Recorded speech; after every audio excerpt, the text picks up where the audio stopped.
Dear students, मैं doctor Kapil Jain, आपका chemistry गुरु, आज आपके सामने एक नए चैप्टर में हूं, stoichiometry. Stoichiometry mole concept, basic concepts of chemistry. यहां से जेई और नीट में हर साल एक प्रॉब्लम मिनिमम है पूछा ही जाता है। तो इसलिए कौन कौन से पॉइंट्स के ऊपर मेनली आपको प्रॉब्लम देखने को मिलता है वो मैं आपके साथ आज डिस्कस करूंगा।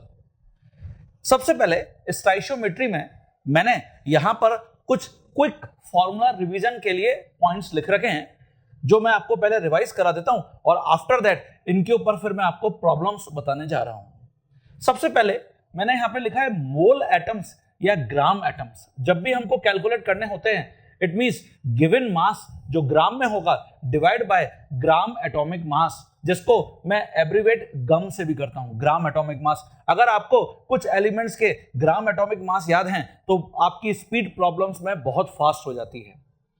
नंबर ऑफ एटम्स, अगर मुझे नंबर ऑफ एटम्स कैलकुलेट करने हैं तो जो भी हमने मोल एटम्स या ग्राम एटम्स कैलकुलेट करें multiply by Avogadro number. Avogadro number 6.02 into 10⁻23, ये एवोगैड्रो नंबर है।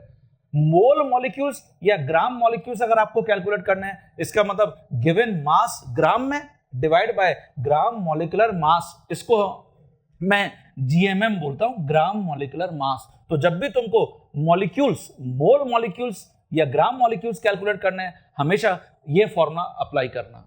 इसकी जगह जैसे मैंने यहां पे लिखा है नंबर ऑफ मॉलिक्यूल्स, अगर तुमको नंबर ऑफ मॉलिक्यूल्स कैलकुलेट करना है तो जो भी तुमने यहां पर मोल मॉलिक्यूल्स कैलकुलेट करे हैं उसको सिंपली मल्टीप्लाई कर दो एवोगैड्रो नंबर से, आप उसको Na से मल्टीप्लाई कर दो। एक बहुत इंपॉर्टेंट पॉइंट, जैसे कभी कभी एग्जामिनर देता मॉलिक्यूल है और एटम्स पूछता है, नंबर ऑफ एटम्स वहां पर बताइए। तो देखिए जब भी तुमको नंबर ऑफ एटम्स कैलकुलेट करने हैं तो अभी हमने जैसे फॉर्मूला लिखा था मोल एटम्स इनटू Na, लेकिन ये एटम्स की बात हो रही है। अगर तुमको मॉलिक्यूल गिवन है और एटम निकालना है तो we have to follow this formula. Number of atoms कैसे कैलकुलेट करोगे, आप नंबर ऑफ मॉलिक्यूल्स कैलकुलेट कर लीजिए, जो अभी हमने ऊपर मोल मॉलिक्यूल इनटू Na वाला फॉर्मूला लिखा है वहां से, multiply by total atoms in one molecule. मतलब एक मॉलिक्यूल में जितने भी एटम्स वहां पर प्रेजेंट हैं उसके बेसिस पर आप नंबर ऑफ एटम्स यहां पर कैलकुलेट कर पाएंगे बाय अप्लाइंग दिस फॉर्मूला। मैं आपको भी प्रॉब्लम्स करके बता रहा हूं। अगर कभी कभी वॉल्यूम गिवन होता है और एग्जामिनर आपको यहां पर पूछ लेता है नंबर ऑफ मॉलिक्यूल्स बताइए, तो देखिए number of molecules in terms of volume अगर कैलकुलेट करना है तो कैसे कैलकुलेट करोगे। वॉल्यूम, जो गिवन वॉल्यूम है वो divide by molar volume at STP, standard temperature pressure पर जो भी 1 मोल गैसियस सब्सटेंस का वॉल्यूम होता है उसको मोलर वॉल्यूम कहते हैं। तो यहां पर मोलर वॉल्यूम को मैंने Vm से रिप्रेजेंट किया है और 1 मोल गैसियस सब्सटेंस का हमेशा ये फिक्स वॉल्यूम है 22.4 लीटर या 22,400 मिलीलीटर। कभी कभी सेंटीमीटर क्यूब में गिवन होता है तो 1 मिलीलीटर 1 सेंटीमीटर क्यूब के इक्वल होती है ये वैल्यू, ओके। और यहां से हम बहुत easily number of molecules calculate कर सकते हैं in terms of this ratio. इसकी जगह ये बहुत इंपॉर्टेंट है, आगे नॉर्मेलिटी में, मिली इक्विवेलेंट में ये कॉन्सेप्ट बहुत काम आता है, इक्विवेलेंट का या ग्राम इक्विवेलेंट का। तो स्टूडेंट्स अगर मैं यहां पर बात करता हूं, ये देखिए गिवन मास, इसको हम W रिप्रेजेंट कर देते हैं, डिवाइड बाय इक्विवेलेंट मास, इसको कैपिटल E से रिप्रेजेंट कर देते हैं। मतलब सिंपली जब भी आपसे कोई इक्विवेलेंट या ग्राम इक्विवेलेंट कैलकुलेट करने के लिए बोल रहा है तो हम इसका मतलब W बाय E कैलकुलेट कर रहे हैं। W इज गिवन मास और capital E is what, equivalent mass. तो ये जो फॉर्मूलाज हैं ये सब आपको हमेशा टिप्स पर होने चाहिए अगर तुमको मोल से रिलेटेड कोई भी प्रॉब्लम अटेंड करना है। अब मैं इसके बेसिस पर आपको कुछ प्रॉब्लम्स अटेंड करके बताऊंगा। मैं ये भी चाहूंगा कि हम कुछ एलिमेंट्स के ग्राम एटॉमिक मास, जैसे मैं यहां पे लिख रहा हूं एलिमेंट्स और उनके ग्राम एटॉमिक मास, इनको हमेशा टिप्स पर कर लें जो ग्राम पर मोल होते हैं। तो ये आपके बहुत काम आते हैं आपकी स्पीड को इंक्रीज करने में। जैसे हाइड्रोजन, इट इज 1 ग्राम पर मोल। ऐसे ही हीलियम 4 ग्राम पर मोल। हालांकि ये प्रॉब्लम्स में गिवन होते हैं, लेकिन फिर भी मेरा टाइम बहुत सेव हो जाएगा अगर मुझे कुछ एलिमेंट्स के याद हैं। तो कार्बन का 12 ग्राम पर मोल, नाइट्रोजन का 14, इसके बाद जैसे सोडियम 23, मैग्नीशियम 24, इसके बाद जैसे फास्फोरस बहुत यूज होता है 31, sulphur it is 32, chlorine it is 35.5, ऐसे ही potassium it is 39, calcium it is 40। Okay, तो ये सारी वैल्यूज ग्राम पर मोल में है। इट मींस ये 1 मोल एटम का मास है। इसकी जगह जैसे ब्रोमीन, इसका 80 ग्राम पर मोल,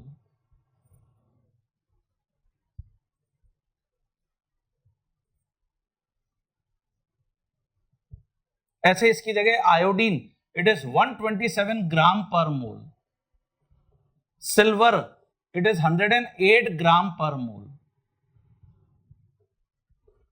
तो इतने मुझे लगता है आप एलिमेंट्स के जो ग्राम एटॉमिक मास है उनको टिप्स पर कर लीजिए।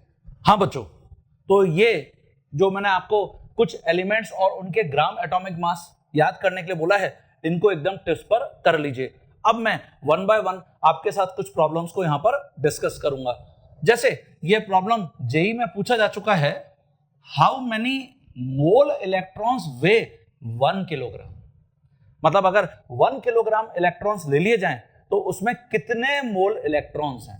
देखिए, हम ऑलरेडी ये जानते हैं, अभी हम पढ़ के आए हैं, एटॉमिक स्ट्रक्चर में रिवाइज करके आए हैं कि जो मास ऑफ 1 इलेक्ट्रॉन है, 1 इलेक्ट्रॉन, ये 9.1 इंटू 10 की पावर -31 किलोग्राम होता है। तो इसका मतलब मुझे इतना किलोग्राम एक इलेक्ट्रॉन का मास पता है, तो मैं यहां पे लिख सकता हूं 9.1 इंटू 10 की power -31 kilogram is the mass of 1 electron. तो therefore 1 kilogram is the mass of, ये हो जाएगा 1 डिवाइड बाय 9.1 इंटू 10 की पावर -31 इलेक्ट्रॉन्स। ये देखिए, ये आपको क्या पता चल गए हैं, 1 किलोग्राम में नंबर ऑफ इलेक्ट्रॉन्स। लेकिन आपको नंबर ऑफ इलेक्ट्रॉन्स कैलकुलेट नहीं करने थे, आपको मोल इलेक्ट्रॉन्स कैलकुलेट करने। तो अब अभी जो मैंने आपको फॉर्मूला बताया था नंबर ऑफ मॉलिक्यूल का, ऐसे ही हम यहां पर लिख सकते हैं नंबर ऑफ इलेक्ट्रॉन्स, ये इक्वल होंगे मोल electrons multiply by Avogadro number. तो देयरफॉर यहां से जब तुम मोल इलेक्ट्रॉन्स कैलकुलेट करोगे तो ये हो जाएगा नंबर ऑफ इलेक्ट्रॉन्स और डिवाइड बाय एवोगैड्रो नंबर। ये देखिए, तो स्टूडेंट आपने 1 किलोग्राम में ऑलरेडी नंबर ऑफ इलेक्ट्रॉन्स वहां पे कैलकुलेट किए हुए हैं। तो ये 1 डिवाइडेड बाय 9.1 इंटू 10 की पावर -31, और ऑलरेडी यहां पर डिनोमिनेटर में एवोगैड्रो नंबर है, तो मल्टीप्लाई बाय 6.02 इंटू 10 की पावर 23, ये आंसर आ गया। तो ये मोल इलेक्ट्रॉन्स आपको पता चल गए 1 किलोग्राम में। इसकी जगह नेक्स्ट प्रॉब्लम में आपको बोल रहा है it would take how many years to spend 1 mole rupees at the rate of 1 million rupees in 1 second.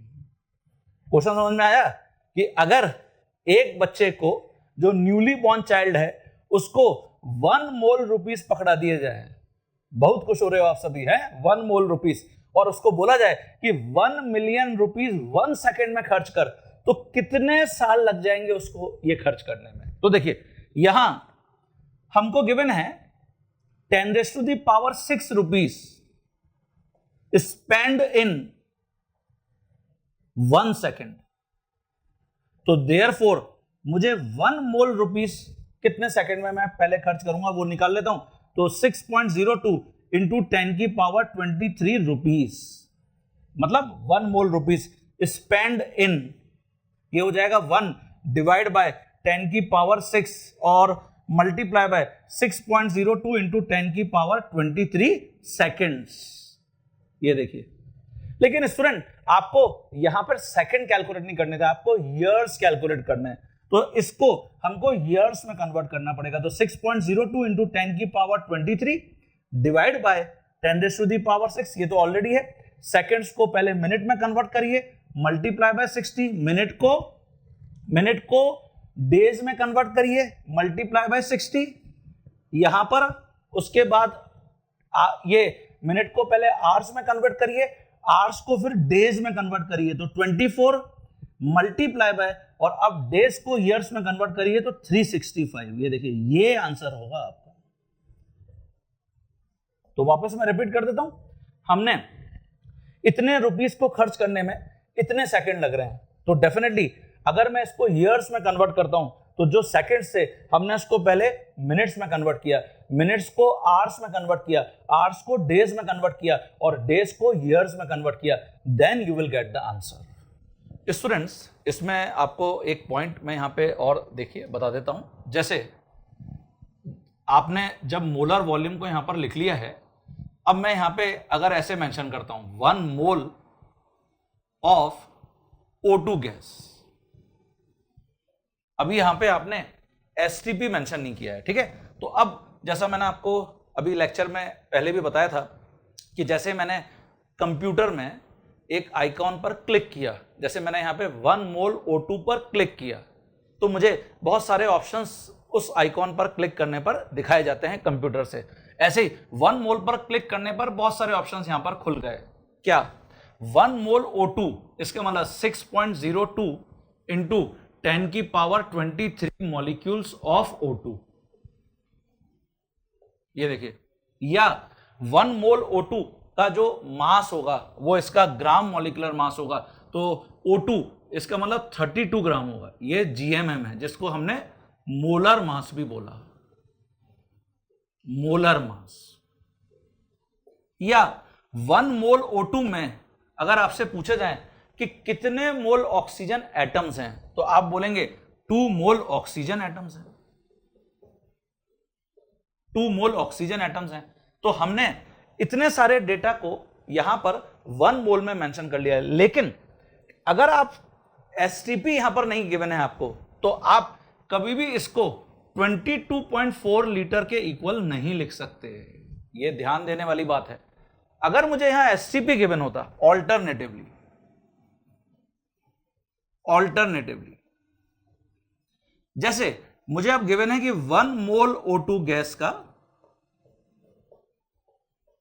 STP पर, तो जब मैं स्टैंडर्ड टेम्परेचर और प्रेशर पे लूंगा तो डेफिनेटली अब मैं इसको यहां पर लिख सकता हूं क्या, कि इज इक्वल टू, ये इक्वल है 22.4 लीटर या 22,400 मिलीलीटर ऑफ O2 गैस के, या ये इक्वल है 6.02 इंटू 10 की पावर 23 मॉलिक्यूल्स ऑफ O2 के, या ये गिवन है 32 ग्राम ऑफ O2 के, या ये गिवन है किसके, 2 मोल ऑक्सीजन एटम्स के। ये देखिए, इतने सारे आपके पास डेटा यहां पर अवेलेबल हैं। अगर हमने 1 मोल O2 एसटीपी पर ले रखी है, तो एसटीपी इसका मतलब 22.4 लीटर या 22,400 क्यूबिक सेंटीमीटर O2 का। यहां पे सभी को, स्टूडेंट्स को क्लियर हो गया। अब इससे रिलेटेड प्रॉब्लम्स हम डिस्कस करते हैं। हां तो स्टूडेंट्स, जैसे आपसे यहां पर प्रॉब्लम में पूछा जा रहा है, how many molecules of CH4 gas are present in its 5.6 liter of CH4 at STP।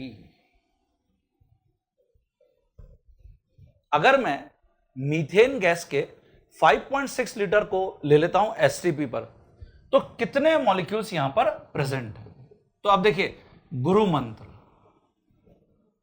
क्या है। गुरु मंत्र आपको अभी तक क्लियर हो गया है। 1 मोल CH4 को याद करिए। अगर 1 मोल CH4 है STP पर, इसका मतलब कितने मॉलिक्यूल CH4 के हैं? 6.02 इंटू 10 की पावर 23 मॉलिक्यूल्स, एंड इनका वॉल्यूम 22.4 लीटर STP पर। तो अब मुझे इन दो डेटा को यहां पर यूज करना है। हमारे पास यहां पे CH4 के रेस्पेक्ट में डेटा तो और बहुत सारे हैं, लेकिन मुझे मॉलिक्यूल को वॉल्यूम से रिलेट करना है। तो हम इसको ऐसे भी यहां पर मेंशन कर सकते हैं कि ये मॉलिक्यूल वॉल्यूम रिलेशनशिप है। तो देखिए अब प्रॉब्लम आपका सॉल्व हो गया। कैसे? जब 22.4 लीटर वॉल्यूम है CH4 का, तो इतने मॉलिक्यूल हैं, because 22.4 litre of CH4 contain 6.02 into 10 की पावर 23 मॉलिक्यूल्स, और आपको यहां गिवन है 5.6 लीटर। तो अगर 5.6 लीटर CH4 गैस होगी तो उसके अंदर कितने मॉलिक्यूल होंगे? 6.02 इंटू 10 की power 23 divide bye 22.4 litre multiply by 5.6 litre. ये देखिए, तो लीटर से लीटर कैंसिल हो जाएगा, ये आ जाएगा 6.02 इंटू 10 की पावर 23, है ना, 22.4 डिवाइड बाय 5.6, तो ये 4 आ गया। तो इतने मॉलिक्यूल्स आ गए। ठीक है, तो जब भी मुझे वॉल्यूम के टर्म्स में पूछ रहा है, नंबर ऑफ यहां पर मॉलिक्यूल्स, तो मेरे पास एक फॉर्मूला फिर यहां पर बन गया नंबर ऑफ मॉलिक्यूल्स को कैलकुलेट करने के लिए। 5.6 लीटर, इसका मतलब volume given divide by molar volume और multiply by Avogadro number Na। ये नंबर ऑफ मॉलिक्यूल्स मैं कैलकुलेट कर सकता हूं। अगर मुझे वॉल्यूम के टर्म्स में डेटा प्रॉब्लम में गिवन होता और मैं फिर नंबर ऑफ मॉलिक्यूल्स निकालना चाहता, तो ये सभी स्टूडेंट्स अपनी कॉपी में ढंग से नोट कर लीजिए, डिक्टेट कर लीजिए। ठीक है, तो सभी बच्चों को क्लियर हो गया? अगर मेरे पास मोलर वॉल्यूम के टर्म्स में प्रॉब्लम में पूछा जा रहा है तो मैं ऐसे प्रॉब्लम को बना सकता हूं। नेक्स्ट प्रॉब्लम देखते हैं। हाँ बच्चों, जैसे यहां पर मैंने देखिए नेक्स्ट प्रॉब्लम में लिखा हुआ है, how many molecules of water are present in 1 millilitre of water. क्या आपको यहां पर STP गिवन है? नो। इसका मतलब यह हुआ हम ये यहां पर नहीं लिख सकते अब गुरु मंत्र में कि 1 मोल ऑफ वाटर 22.4 लीटर के इक्वल होगा, क्योंकि यहां वाटर गैस फॉर्म में नहीं है, वाटर लिक्विड फॉर्म में है। और आपको यहां पर गिवन है वॉल्यूम गिवन है। कितना वॉल्यूम गिवन है? 1 मिलीलीटर। ठीक है, और आपसे नंबर ऑफ मॉलिक्यूल्स पूछ रहा है। तो बच्चों क्या किया जाए, अब कैसे कैलकुलेट किया जाए? देखिए, इसके लिए जब भी लिक्विड वाटर गिवन होगा, एक टर्म यहां पर बहुत यूज आती है, वो है डेंसिटी। डेंसिटी वाटर की 1 ग्राम पर मिलीलीटर होती है। डेंसिटी का क्या फॉर्मूला होता है? डेंसिटी का फॉर्मूला होता है मास बाय वॉल्यूम। तो 1 ग्राम मास 1 मिलीलीटर वाटर लिक्विड में प्रेजेंट है। ये यहां पर इसका मतलब हुआ। वापस मैं रिपीट कर देता हूं, that is 1 millilitre of water contains 1 gram of water. ये डेंसिटी का जो वैल्यू है उसको देखकर यहां पर आपको समझ में आना चाहिए। 1 मिलीलीटर वाटर का मास 1 ग्राम है। तो देखिए, मुझे ये 1 मिलीलीटर का मास पता चल गया, मास यहां पर नोन है। ठीक है, और आपको नंबर ऑफ मॉलिक्यूल्स निकालने हैं, तो हम अब सीधे यहां पे नंबर ऑफ मॉलिक्यूल्स के फॉर्मूला पर आ जाते हैं। क्या फॉर्मूला है बच्चों? Given mass divide by gram molecular mass of water. ये मोल हैं जैसा हम अभी पढ़ के आए, और मल्टीप्लाई कर दीजिए एवोगैड्रो नंबर से, तो आपका आंसर आ गया। गिवन मास 1 ग्राम मास है 1 मिलीलीटर वाटर का, मुझे 1 मिलीलीटर में मॉलिक्यूल्स निकालने थे, तो 1 ग्राम divide bye gram molecular mass of water. आप बच्चों को मेरा यह सजेशन है, कुछ मॉलिक्यूल्स जैसे वाटर, CH4, O2 या ग्लूकोज, इनके जो ग्राम मॉलिक्यूलर मास हैं उनको रट लीजिए। इससे बहुत स्पीड आपकी बढ़ जाएगी, आप बहुत फास्ट प्रॉब्लम को अप्रोच कर पाएंगे, क्योंकि बार बार ये मॉलिक्यूल बच्चों आपके सामने आने वाले हैं। ठीक है, तो वाटर H2O, ये देखिए oxygen 16 gram, gram atomic mass, hydrogen 1 gram multiply by 2, तो 16 ग्राम प्लस 2 ग्राम, इसका मतलब कितना हो गया 18 ग्राम। तो ये 18 ग्राम पर मोल और मल्टीप्लाई बाय एवोगैड्रो नंबर। तो हमको जो यहां पर रिजल्ट रिपोर्ट करना है 1/18 मल्टीप्लाई बाय Na, ये देखिए ये आंसर इसको रिपोर्ट करेंगे, ये नंबर ऑफ मॉलिक्यूल्स आ गए। ठीक है बच्चों, क्लियर हो गया सभी को, ये हमारा आंसर है। लेकिन अगर मैं प्रॉब्लम को थोड़ा सा यहां पे चेंज करता, यहां पे हमने लिक्विड वाटर के अंदर नंबर ऑफ मॉलिक्यूल्स कितने हैं 1 मिलीलीटर वाटर के अंदर वो बता दिया है। अगर मैं लैंग्वेज को स्लाइटली यहां पे चेंज करता, how many molecules of water are present in 1 millilitre of water gas at STP, तो फिर प्रॉब्लम कैसे हम सॉल्व करते वो हम देखेंगे। एक बात और मैं आप बच्चों को बता दूं, हमेशा लिक्विड वाटर के लिए बच्चों ये डेंसिटी याद कर लीजिए। ये जरूरी नहीं है कि आपको एग्जामिनर प्रॉब्लम में गिवन यहां पर देगा, है ना, आपको डेंसिटी वाटर की याद होनी चाहिए। सिंपली ऐसे भी याद रख सकते हैं हम, कहीं पर भी अगर 1 मिलीलीटर वाटर पड़ा हुआ है, 1 मिलीलीटर मतलब वाटर की कुछ ड्रॉप्स हैं जिनका वॉल्यूम 1 मिलीलीटर है, इसका मतलब वो 1 ग्राम वाटर है ना। इसका मतलब अगर 1000 ग्राम वाटर है तो कितना वाटर है, 1000 मिलीलीटर, इट मींस 1 लीटर। तो पानी के केस में, वाटर के केस में जो वॉल्यूम है और जो मास है वो इक्वल है। तो इसलिए हम चाहे 1 लीटर वाटर बोलें चाहे 1 किलोग्राम वाटर बोलें, एक ही बात है, बोथ आर इक्वल। ठीक है, तो नेक्स्ट प्रॉब्लम मैं वहां लिखता हूं।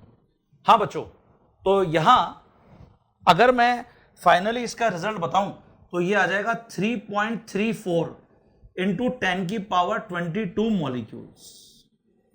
इसको आई होप आपने सॉल्व करके पूरा देखा होगा। हालांकि जरूरी नहीं है कि कॉम्पिटिटिव एग्जाम्स में इसके बाद आगे आपसे एग्जामिनर पूरा सॉल्यूशन पूछे, लेकिन फिर भी अगर पूछता है तो मुझे ऐसे सॉल्व करना है।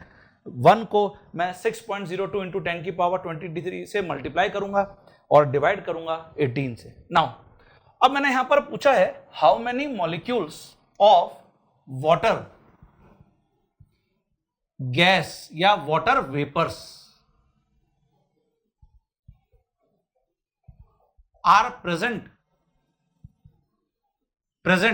इन 1 millilitre of water vapours at STP। ये देखिए अब STP आ गया है, तो इसका मतलब इमीडिएटली आप गुरु मंत्र पर आ जाइए। क्या, अगर 1 मोल वाटर वेपर्स होते,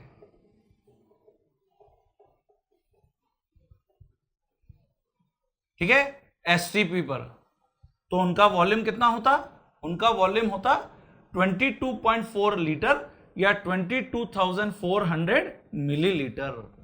मिलीलीटर में मैंने इसलिए लिख दिया है क्योंकि ऊपर भी 1 मिलीलीटर वाटर में आपसे नंबर ऑफ मॉलिक्यूल्स पूछे हैं। तो कितने मॉलिक्यूल्स होते, 6.02 इंटू 10 की पावर 23 मॉलिक्यूल्स। तो जब इतने मॉलिक्यूल्स हैं तो इतना वॉल्यूम है, तो जब 1 मिलीलीटर वॉल्यूम होगा तो कितने मॉलिक्यूल्स होंगे, आंसर आ गया। मतलब यहां मुझे मॉलिक्यूल को वॉल्यूम से रिलेट करना था, वॉल्यूम रिलेशनशिप। तो सबसे पहले गुरु मंत्र में आपको यह चेक कर लेना चाहिए कि एग्जामिनर ने क्या पूछा है और आपको क्या डाटा जो है वो गिवन है। यहां पे तो आपको 1 मिलीलीटर गिवन था, तो अब मैं प्रॉब्लम को within a second solve कर लूंगा। मैं लिखूंगा कि 22,400 millilitre of water vapours contain 6.02 into 10 की पावर 23 मॉलिक्यूल्स। तो देयरफॉर अगर मैं 1 मिलीलीटर ऑफ वाटर वेपर्स लूंगा तो कंटेन 6.02 इंटू 10 की power 23 divide bye 22,400 multiply by 1। तो देखिए ये आपको नंबर ऑफ मॉलिक्यूल्स पता चल गए, number of molecules 1 millilitre water vapour में।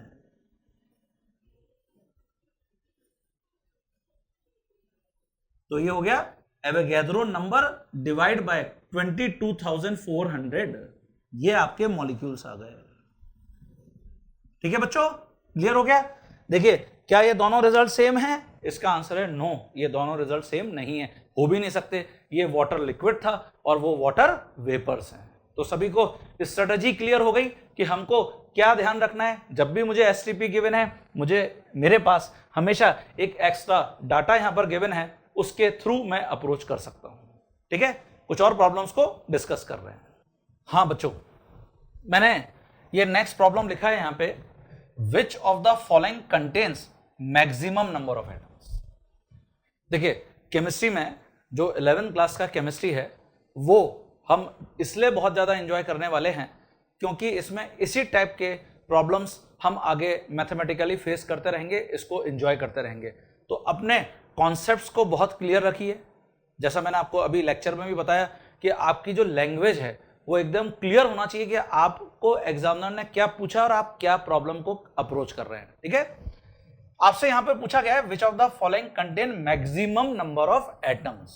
अब देखिए सबसे पहले आपने ये क्लियर कर लिया कि आपको एटम्स निकालने हैं। तो एटम्स का फॉर्मूला क्या बताया अपन ने, हमने क्या डिस्कस किया है? नंबर ऑफ एटम्स का फॉर्मूला हमने डिस्कस किया है कि जो भी मोल एटम्स होते हैं उसको मल्टीप्लाई कर देते हैं एवोगैड्रो नंबर से। क्यों बच्चों, यही फॉर्मूला डिस्कस किया है ना, यही फॉर्मूला भी हमने डिस्कस किया है। नाउ अब मैं 1 बाय 1 यहां चेक करूंगा ऑप्शंस को। सबसे पहले 2.0 मोल ऑफ S8 है।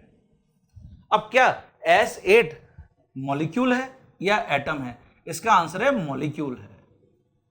तो बेटर है कि जो आपको यहां पर पहले गिवन है, जैसे मॉलिक्यूल गिवन है, तो आप नंबर ऑफ मॉलिक्यूल निकाल लीजिए। ठीक है, तो मैं यहां पे सबसे पहले नंबर ऑफ मॉलिक्यूल्स कैलकुलेट कर लूंगा। तो नंबर ऑफ मॉलिक्यूल्स कैसे कैलकुलेट करोगे? फॉर्मूला फिर क्या है? Number of moles. तो आपको ऑलरेडी 2 मोल्स गिवन है, तो 2 मोल्स और मल्टीप्लाई कर दीजिए एवोगैड्रो नंबर से। लेकिन ये तो आपने क्या निकाले हैं? मॉलिक्यूल्स निकाले हैं 2n। हमको निकालने थे नंबर ऑफ एटम्स। तो अब मैं यहां क्योंकि जानता हूं एक मॉलिक्यूल में सल्फर के कितने एटम्स हैं? 8 एटम्स हैं। तो मैं यहां पे लिख सकता हूं because 1 molecule of S8 contains 8 atoms of sulphur. तो देयरफॉर अगर मेरे पास 2Na मॉलिक्यूल्स हैं, 2 मोल्स में 2Na मॉलिक्यूल हैं, तो इसके अंदर सल्फर के कितने एटम्स होंगे? तो ये हो जाएगा 2Na मल्टीप्लाई बाय 8 एटम्स। ये देखिए, मतलब अगर मैं नंबर ऑफ एटम्स यहां पर लिखना चाहता तो जो मैंने मोल एटम्स का फॉर्मूला लिखा उसकी जगह सिंपली मैं यहां पर मोल मॉलिक्यूल्स लिखता और मल्टीप्लाई कर देता नंबर ऑफ एटम से। तो देखिए हमारे पास क्या रिजल्ट आ गया? 16Na atoms. ओके, तो ये हमारा ऑप्शन ए हो गया, इसको हमने सॉल्व कर लिया है। अब आ जाइए ऑप्शन नंबर बी पर। ऑप्शन नंबर बी में क्या गिवन है?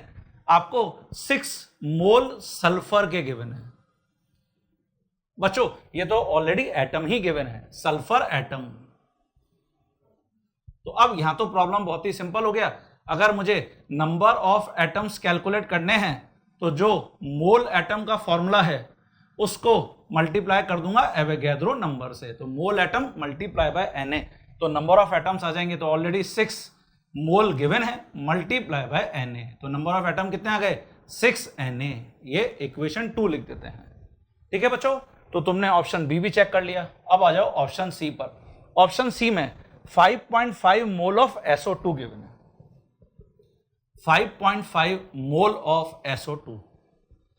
अब फिर चेक करो, SO2 क्या है? मॉलिक्यूल है, मॉलिक्यूल है, ठीक है। और एक मॉलिक्यूल में, बिकॉज वन मॉलिक्यूल SO2 का, बताओ कितने एटम्स हैं एक मॉलिक्यूल में? एक सल्फर का एटम है, दो ऑक्सीजन का एटम है, इसका मतलब 3 एटम्स प्रेजेंट हैं। तो मैं सबसे पहले 5.5 मोल में मॉलिक्यूल्स निकाल लेता हूं, और फिर जब वन मॉलिक्यूल में 3 एटम्स हैं तो जो मॉलिक्यूल्स हम निकालेंगे उसमें कितने एटम्स होंगे, तो मैं यहां पे नंबर ऑफ मॉलिक्यूल्स पहले कैलकुलेट कर लेता हूं, क्योंकि मॉलिक्यूल ही गिवन था SO2 का। तो ये हो जाएगा 5.5 मल्टीप्लाई बाय Na, ठीक है। तो ये तुमने नंबर ऑफ मॉलिक्यूल्स लिख लिए। नाउ अब मैं यहां पर लिख सकता हूं कि बिकॉज वन मॉलिक्यूल जो SO2 का है उसके अंदर 3 एटम्स हैं, तो देयरफॉर अगर मैं 5.5 इंटू Na मॉलिक्यूल्स लूंगा SO2 के, तो उसमें 5.5 इंटू 3Na एटम्स हो जाएंगे। ये आपका इक्वेशन नंबर 3 है। तो इसको अगर मैं सॉल्व करता हूं तो ये हो जाएगा 3 5 15, 3 5 15 और यहां पर 1 तो 16, मतलब ये हमको रिजल्ट मिल जाएगा 16.5 Na, ठीक है। ये आपको क्लियर हो गया। यहां पे 5.5 को मैंने 3 से मल्टीप्लाई किया।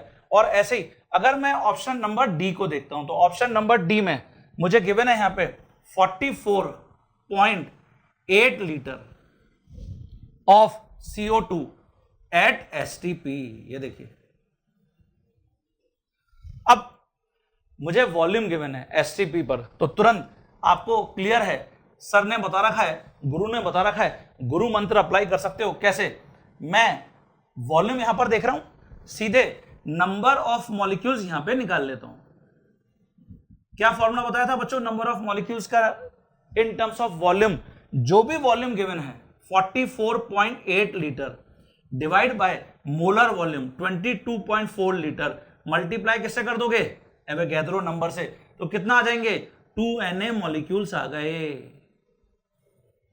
ठीक है। नाउ अब CO2 में तुम देख रहे हो कितने, एक मॉलिक्यूल में कितने एटम्स हैं? अगेन 3 एटम्स हैं। तो आप यहां पे लिखोगे because one molecule of CO2 3 atoms इसके अंदर प्रेजेंट हैं। एक कार्बन का एटम है, 2 ऑक्सीजन का एटम है। तो देयरफॉर अगर 2 Na मॉलिक्यूल्स CO2 के होंगे तो ये हो जाएगा 6 Na एटम्स। इसको मैं इक्वेशन नंबर 4 बोल देता हूं बच्चों, ठीक है बच्चों। क्लियर हो गया सभी को? अब आप चेक करो, आपको मैक्सिमम नंबर ऑफ एटम्स पूछे गए थे। तो maximum number of atoms option A में हमने यहां पर देखा 16 Na atoms, option number B में हमने देखा 6 Na atoms, option number C में हमने देखा 16.5 Na atoms, option number D में हमने देखा 6 Na एटम्स। तो कौन सा नंबर सबसे बड़ा है? ऑप्शन नंबर सी सबसे बड़ा है। इसलिए इस प्रॉब्लम का सही आंसर आपको क्या टिक करना है? सी। तो हम यहां पर मेंशन करेंगे सी इज करेक्ट आंसर। ओके बच्चों, तो आपको स्ट्रेटजी क्लियर हो गई यहां पर भी कि जब भी मुझे एटम्स पूछे जा रहे हैं और गिवन है प्रॉब्लम में मॉलिक्यूल, तो बेटर होगा पहले नंबर ऑफ मॉलिक्यूल्स निकाल लो और फिर हम number of atoms easily calculate कर सकते हैं। कैसे? नंबर ऑफ मॉलिक्यूल्स जो हमने कैलकुलेट किए उसको मल्टीप्लाई कर देंगे एक मॉलिक्यूल में जितने एटम्स हैं उनसे, तो आंसर आ जाएगा आपका। क्लियर सभी बच्चों को? क्लियर हो गया? नोट कर लिया आपने सभी ने? चलिए, अगेन 3 एटम्स हैं, तो आप यहां पे लिखोगे बिकॉज। हाँ बच्चों, जैसे मैंने नेक्स्ट प्रॉब्लम में लिखा है which of the following contains greatest number of oxygen atoms. यहां पे देखिए फिर नंबर ऑफ एटम्स ही आपसे पूछ रहे हैं, ऑक्सीजन एटम्स। आपको ऑप्शंस में गिवन है, यहां पे फर्स्ट ऑप्शन में गिवन है 1 ग्राम ऑफ O। अब जैसा मैंने आपको अभी टिप दिया, सबसे पहले आप आइडेंटिफाई कर लीजिए कि एटम गिवन है या मॉलिक्यूल। तो ये एटम है, और मैं अगर number of atoms he calculate कर रहा हूं यहां पे, तो फॉर्मूला हमको पता है मोल एटम्स मल्टीप्लाई बाय Na। ये देखिए ये सब हमने गुरु मंत्र से ऑलरेडी फॉर्मूला डिराइव करे हुए हैं। तो मोल एटम्स गिवन मास, ये 1 ग्राम गिवन है, डिवाइड बाय ऑक्सीजन का ग्राम एटॉमिक मास 16 ग्राम पर मोल। ये देखिए ये ग्राम एटॉमिक मास है, तो इसी को हमने मोल बोला है, मोल एटम्स, और मल्टीप्लाई Na से कर दीजिए। तो जब आप इसको Na से मल्टीप्लाई करेंगे तो ये नंबर ऑफ एटम्स आ जाएंगे 1/16 Na एटम्स ऑफ ऑक्सीजन। अब बच्चों ऐसे ही यहां सेकेंड ऑप्शन को हम ऑब्जर्व करेंगे। तो सेकेंड ऑप्शन में तुमको यहां गिवन है 1 ग्राम ऑफ O2। बच्चों क्या गिवन है? ये मॉलिक्यूल। और अभी मैंने तुमको क्या टिप दिया था कि जब भी मॉलिक्यूल गिवन है और आपको एटम्स निकालने हैं तो मैं जो मोल मॉलिक्यूल्स लिखूंगा, है ना, मल्टीप्लाई बाय Na, उसको और आगे मल्टीप्लाई कर दूंगा एक मॉलिक्यूल में जितने एटम्स हैं उससे। तो अगर यहां हम देखें कि 1 मॉलिक्यूल अगर O2 का है तो उसमें ऑक्सीजन के कितने एटम्स हैं? 2 एटम्स ऑक्सीजन के हैं। ओके, तो इसलिए हम यहां पर मल्टीप्लाई कर देंगे number of oxygen atoms present in 1 molecule. तो एक मॉलिक्यूल में 2 एटम्स वहां पर ऑक्सीजन के प्रेजेंट हैं, तो इसलिए मोल मॉलिक्यूल मतलब गिवन मास 1 ग्राम डिवाइड बाय O2 का। अब मुझे यहां पे GMM पुट करना पड़ेगा क्योंकि ये मॉलिक्यूल है, ग्राम मॉलिक्यूलर मास। तो ऑक्सीजन 16 × 2 मतलब 32, ये GMM है, ठीक है।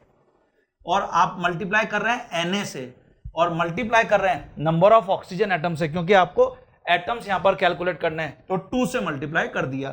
तो इसीलिए हम यहां पर जब नंबर ऑफ ऑक्सीजन एटम्स लिखेंगे इन 1 ग्राम ऑफ O2, तो बच्चों कितना हो जाएगा?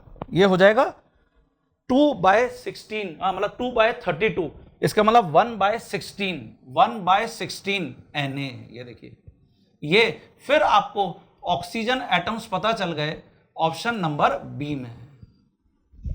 इसका मतलब 1/16 Na एटम्स ऑक्सीजन के 1 ग्राम O में है। ऐसे ही 1/16 Na ऑक्सीजन के एटम्स 1 ग्राम ऑफ O2 में भी है। ओके, ऐसे ही मैं ऑप्शन नंबर सी को भी चेक करूंगा बच्चों। तो 1 ग्राम ऑफ O3, ये देखिए 1 ग्राम ऑफ O3। बच्चों क्या है? O3 फिर क्या है? मॉलिक्यूल है। और अगर मैं नंबर ऑफ एटम्स कैलकुलेट करना चाह रहा हूं तो नंबर ऑफ एटम्स के लिए फिर यहां पे क्या करेंगे?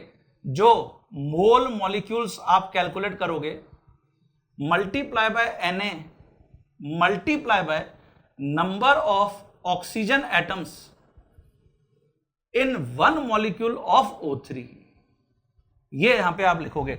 और आप देख रहे हैं 1 मॉलिक्यूल जो O3 का है, 1 मॉलिक्यूल ऑफ O3, उसमें ऑक्सीजन के कितने एटम्स हैं बच्चों? 3 एटम्स हैं ऑक्सीजन के। ठीक है बच्चों, तो जब भी नंबर ऑफ एटम्स कैलकुलेट करने हैं तो जो आपके मोल मॉलिक्यूल्स हैं, क्योंकि मुझे ऊपर मॉलिक्यूल गिवन थे, तो मोल मॉलिक्यूल्स को मैंने सिंपली मल्टीप्लाई कर दिया number of atoms present in 1 molecule of that compound. तो O3 का यहां पर एक मॉलिक्यूल में 3 ऑक्सीजन के एटम्स प्रेजेंट है। तो देखिए नंबर ऑफ एटम्स कितने आ जाएंगे? ये हो जाएगा मोल मॉलिक्यूल, इसका मतलब 1 ग्राम divide bye gram molecular mass of O3। तो 16 × 3 कितना? 48। मल्टीप्लाई कर दीजिए Na से, मल्टीप्लाई कर दीजिए 3 से। एक मॉलिक्यूल में ऑक्सीजन O3 जो है उसमें एक मॉलिक्यूल में 3 ऑक्सीजन के एटम है। तो देखिए फिर कितना आंसर आ गया? 1/16 Na oxygen atoms in 1 gram of O3। ये देखिए, ये अगर मैं इक्वेशन नंबर 3 देख लूं तो देखिए 1, ये भी 1/16 Na oxygen atom, 2 1/16 Na oxygen atom, 3 1/16 Na oxygen atom. इसका मतलब सारे ऑप्शंस जो थे 1 ग्राम O, 1 ग्राम O2, 1 ग्राम O3, सभी में ऑल हैव कंक्लूजन ये निकल के सामने आ रहा है, all have same number of oxygen atoms.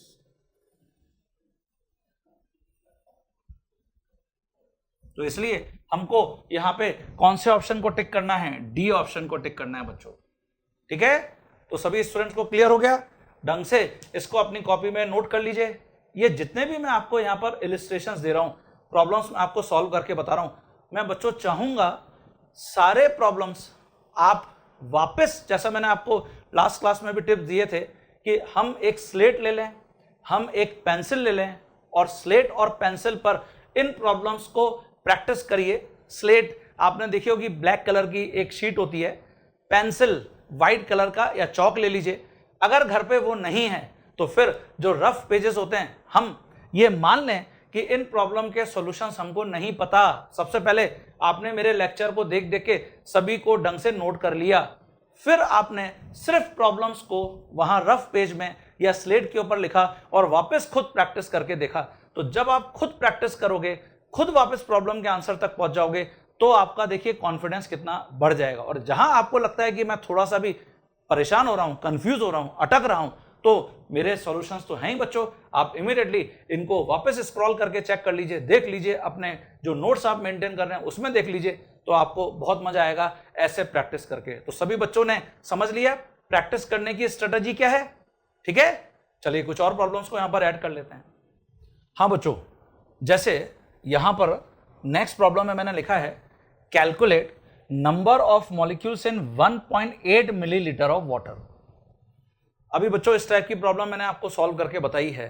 ठीक है, मैं चाहूंगा, मैं आपको 1 मिनट दे रहा हूं यहां पर, आप अपनी कॉपी में इसको लिखिए और इसका आंसर जरा सोचिए कि कैसे बनाएंगे। नंबर ऑफ मॉलिक्यूल्स आपको निकालने हैं 1.8 मिलीलीटर ऑफ वाटर में। क्या लिक्विड है, क्या गैस है, क्या एसटीपी गिवन है, क्या एसटीपी नहीं गिवन है, ये सब चीजें आपके दिमाग में चलनी चाहिए। ठीक है, और आपको उसके बाद सोच के अपनी कॉपी में इसके आंसर को लिखना है कि सर ने अभी क्या बताया था।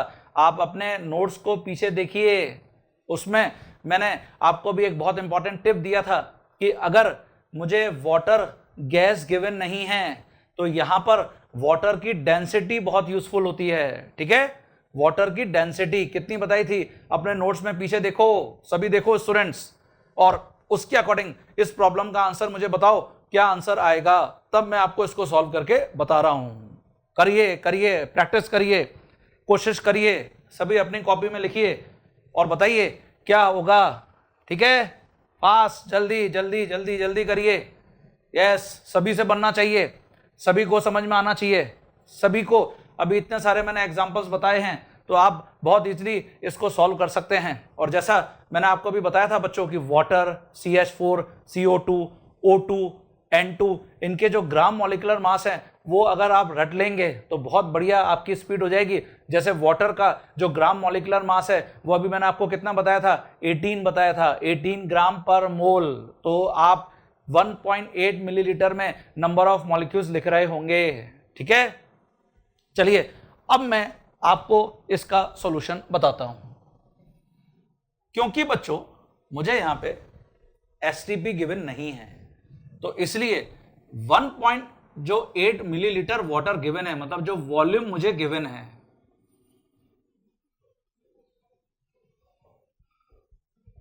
ना, क्योंकि एसटीपी गिवन है नहीं, मुझे इसमें नंबर ऑफ मॉलिक्यूल्स कैलकुलेट करने हैं। तो बच्चों इसके लिए डेंसिटी ऑफ वाटर, जो वाटर लिक्विड होता है उसकी डेंसिटी यहां पर यूजफुल होगी 1 ग्राम पर मिलीलीटर, ये बताया था मैंने आपको अभी। तो बच्चों ये जरूरी नहीं है, जैसा मैंने आपको पहले बताया था कि आपको एग्जामिनर ये बताएगा। तो अब आप क्या देख रहे हो कि 1 मिलीलीटर का मास 1 ग्राम है, because 1 millilitre of water has weigh 1 gram. तो देयरफॉर अगर मैं 1.8 मिलीलीटर वाटर लूंगा तो इसका मास कितना होगा, तो ये हो जाएगा 1.8 ग्राम। तो देखिए आपको पता चल गया कि 1.8 मिलीलीटर वॉल्यूम अगर वाटर का है तो उसका मास इतना है। तो ये नोन मास है, हमको पता है ऑलरेडी। अब मैं नंबर ऑफ मॉलिक्यूल्स तो बहुत इजीली निकाल सकता हूं। नंबर ऑफ मॉलिक्यूल्स का फॉर्मूला क्या है? Mole molecules multiply by Avogadro number. अब आपको ये टिप्स पर हो जाने चाहिए फॉर्मूला, बार बार हम रिपीट करते हुए आ रहे हैं। तो मोल मॉलिक्यूल, इसका मतलब गिवन मास जो 1.8 ग्राम है, डिवाइड बाय 18 ग्राम जो इसका वाटर का जीएमएम है, और मल्टीप्लाई कर देंगे एवोगैड्रो नंबर से। तो ये आपको रिजल्ट मिल गया 1.8 divided by 18 multiply by Na molecules, answer. ठीक है बच्चों, तो जब भी किसी सब्सटेंस का मुझे वॉल्यूम गिवन है और अगर एसटीपी गिवन नहीं है तो मुझे हमेशा उसकी डेंसिटी का यहां पर यूज करना पड़ेगा। आप पूछ सकते हैं कि सर अगर अदर देन वाटर कोई भी सब्सटेंस होगा तो क्या मुझे उनकी डेंसिटी याद रखनी है? नो, सारे डेंसिटी तो मैं कैसे याद रखूंगा, मुझे खुद को ही आज तक याद नहीं है। ठीक है, वो तो आपको एग्जामिनर बताएगा, बट एटलीस्ट वाटर को तो याद रखो, वाटर मॉलिक्यूल के लिए याद रखो।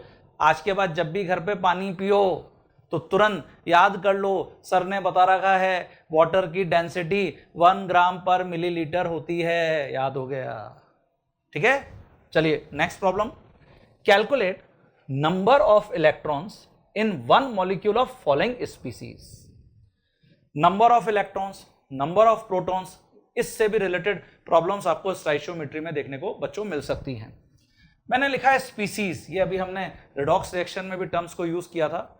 हमने स्पीसीज में लिखा था मॉलिक्यूल्स, आयंस, एटम्स, कुछ भी। जैसे बच्चों यहां पर आपको गिवन है N3-, ये देखिए नाइट्राइड आयन है, और आपसे एग्जामिनर पूछ रहा है कि बताइए इसमें नंबर ऑफ इलेक्ट्रॉन्स कितने हैं, है ना। ये अभी एक आयन है, वन आयन ऑफ N-3। अब इसमें हमको सिंपली जो एटॉमिक नंबर है वो यहां पे काम आने वाले हैं। नाइट्रोजन 7, 2, 5। अब आप -3 चार्ज देख रहे हैं, इसका मतलब इसने 3 इलेक्ट्रॉन गेन किए होंगे, और इसलिए अभी नाइट्रोजन के पास 7 प्रोटॉन 7 इलेक्ट्रॉन थे। अब नाइट्रोजन -3 इसलिए हो गया क्योंकि 7 प्रोटॉन, लेकिन इलेक्ट्रॉन कितने हो गए? 10 हो गए। ठीक है बच्चों, तो इसका मतलब यहां पर अगर मैं एक आयन N-3 का लूंगा तो नंबर ऑफ इलेक्ट्रॉन्स तो 10 होंगे, और अगर बच्चों नंबर ऑफ प्रोटॉन्स हम रिप्रेजेंट करेंगे तो ऑब्वियसली प्रोटॉन ऐड या सब्ट्रैक्ट नहीं होते, तो प्रोटॉन्स यहां पे 7 प्रोटॉन ही होंगे। प्रोटॉन्स पॉजिटिवली चार्ज होते हैं और इलेक्ट्रॉन्स नेगेटिवली चार्ज होते हैं बच्चों। ठीक है, चलिए इसकी जगह सपोज मेरे पास N3- आयन होता, इसको कहते हैं एजाइड आयन। अब एजाइड आयन, इसमें हम देख रहे हैं कि नाइट्रोजन के 3 एटम्स प्रेजेंट है। ओके, तो सबसे पहले अभी हमने ऊपर देखा यहां पर कि जब एक नाइट्रोजन है तो उसमें टोटल इलेक्ट्रॉन्स हैं 7, तो इसका मतलब जो 3 नाइट्रोजन होंगे उसमें टोटल कितने इलेक्ट्रॉन्स होंगे? 7 मल्टीप्लाई बाय 3 कितने? 21, और -1 चार्ज और है, इसका मतलब 21 इलेक्ट्रॉन्स प्लस 1। ठीक है, तो इसका मतलब यहां अगर N3- का एक आयन है और उसमें टोटल नंबर ऑफ इलेक्ट्रॉन्स आपसे पूछे जा रहे हैं तो आप रिपोर्ट करेंगे 22 इलेक्ट्रॉन्स। क्लियर बच्चों? और अगर आपसे पूछा जा रहा है कि प्रोटॉन्स बताइए, तो एक नाइट्रोजन में कितने प्रोटॉन? 7, तो 3 नाइट्रोजन में कितने? 21, इसका मतलब 21 प्रोटॉन्स। ये देखिए, क्लियर है सभी बच्चों को? अब ऐसे आप किसी भी दूसरे स्पीसीज में, मॉलिक्यूल में, आयन में लिख सकते हो। जैसे सपोज मैं सल्फेट आयन में लिखता हूं 1 आयन, तो सल्फर का एटॉमिक नंबर क्या है? 16 प्रोटॉन 16 इलेक्ट्रॉन। ऐसे ही ऑक्सीजन का एटॉमिक नंबर क्या है? 8, इसका मतलब 8 प्रोटॉन 8 इलेक्ट्रॉन। तो देखिए सल्फेट अगर 1 आयन है तो sulphur 16 electron plus oxygen 8 electron multiply by 4 32, और -2 चार्ज और है, इसका मतलब इसने 2 इलेक्ट्रॉन और गेन किए हैं, तो +2 करना पड़ेगा। तो यहां पे आंसर कितना आ जाएगा? 50। ये देखिए लेकिन अगर आपसे प्रोटॉन्स पूछे जा रहे हैं तो प्रोटॉन्स, सल्फर 16 प्रोटॉन और ऑक्सीजन यहां पर 8 प्रोटॉन, मल्टीप्लाई बाय 4 32, 32 प्लस 16 कितना 48, तो 48 प्रोटॉन्स। सभी बच्चों को क्लियर हो गया? तो ऐसे मैं किसी भी आयन में, किसी भी मॉलिक्यूल में number of electrons, number of protons यहां पर कैलकुलेट कर सकता हूं। कुछ और मॉलिक्यूल्स मैं यहां पे लिखूंगा, आप मुझे उसका आंसर बताएंगे। हां बच्चों, यहां जैसे मैं लिख रहा हूं वाटर H2, अब ऑक्सीजन इसका एटॉमिक नंबर 8 जैसे हमने लिखा 8 प्रोटॉन 8 इलेक्ट्रॉन, तो इसका मतलब यहां पे 8 इलेक्ट्रॉन्स जो ऑक्सीजन के कारण है, और हाइड्रोजन 2 है, हर हाइड्रोजन के पास 1 इलेक्ट्रॉन होता है तो 2, तो 2 इलेक्ट्रॉन्स। इसका मतलब अगर मैं वाटर का एक मॉलिक्यूल यहां पे लेता हूं तो उसके अंदर कितने इलेक्ट्रॉन्स हैं? 10 इलेक्ट्रॉन्स हैं बच्चों, ठीक है। और ऐसे अगर प्रोटॉन्स की बात की जाए तो सेम नंबर ऑफ प्रोटॉन्स यहां पर होंगे, क्योंकि ये कोई आयन तो है नहीं। ऐसे इसकी जगह अगर बच्चों तुम CO2 लोगे तो CO2 में क्या होगा? CO2 में कार्बन, इसका एटॉमिक नंबर क्या है? 6 प्रोटॉन 6 इलेक्ट्रॉन। इसका मतलब 6 इलेक्ट्रॉन्स कार्बन के कारण, ऑक्सीजन के कारण 8 मल्टीप्लाई बाय 2, क्योंकि ऑक्सीजन के 2 एटम हैं, तो 22 इलेक्ट्रॉन्स हो गए बच्चों। और ऐसे ही प्रोटॉन्स भी यहां पे सेम होंगे, 22 प्रोटॉन्स। ये मैं आपको ऐसा सॉल्व करके क्यों बता रहा हूं? आप सोच रहे होंगे कि सर ये तो हमने 9th या 10th स्टैंडर्ड में भी पढ़ रखा है, number of electron, number of proton. क्योंकि बच्चों इसके ऊपर मोल में कैसे प्रॉब्लम बनती है वो मैं आपको यहां पर अब सॉल्व करके बता रहा हूं। इसकी जगह अगर हम यहां फॉस्फेट आयन लेते हैं PO4-3, लिखो बच्चों कितने इलेक्ट्रॉन्स होंगे और कितने प्रोटॉन्स होंगे, कॉपी में लिखो अपने।